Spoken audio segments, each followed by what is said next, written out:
5 years after their divorce, the woman unexpectedly sees her ex-husband again. Only now, her ex-husband has become the emperor of the Great Jin dynasty. The moment their eyes meet, memories rush back like a tide. They had once been childhood sweethearts who grew up together. When they came of age, she married the fourth prince just as she'd always wished. She thought their days would continue peacefully like that forever, until the day she caught her husband cheating with her closest friend. Only then did she realize all her sincerity had been for nothing. So she knelt outside the Empress Dowager's hall for 3 days and 3 nights before the Dowager finally agreed to let her divorce. But she never imagined that 5 years later her ex-husband would ascend the throne, and at the same time, she had married her brother-in-law, becoming his second wife. Her mother-in-law feared the emperor might come after their whole family because of her. So she left a divorce agreement for her, telling her to leave on her own.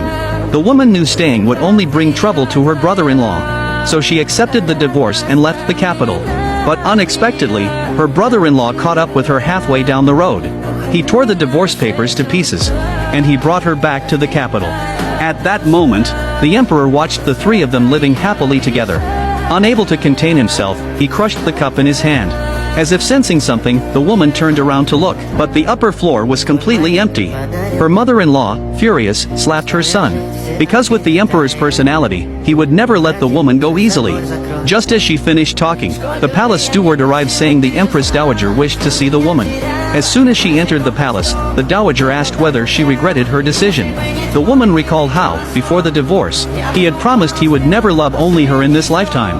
Without hesitation, she replied, "No." Just as the Empress Dowager was about to speak, a eunuch announced the Empress's arrival. The Empress greeted her as if nothing had ever happened. But their past friendship could never be restored.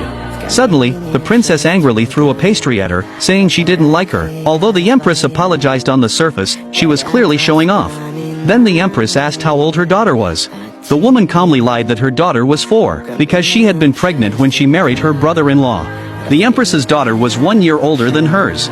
She immediately suspected that the princess had been conceived on the day her husband cheated. She quickly excused herself and left. But as soon as she exited the palace, she ran into the emperor. Thankfully, he didn't cause her trouble and let her go. That night, her maid urged her to share a room with her brother-in-law to give him a firstborn son. But the woman refused without hesitation. Unexpectedly, the maid secretly added a drug to the incense. At the same time, the emperor learned that the woman's brother-in-law would be spending the night in her room. He rode his horse at full speed toward her home. The moment her brother-in-law entered the room, he felt his blood begin to boil. Just then, the emperor arrived with his guards and kicked the doors open. The scene before him left the emperor utterly stunned.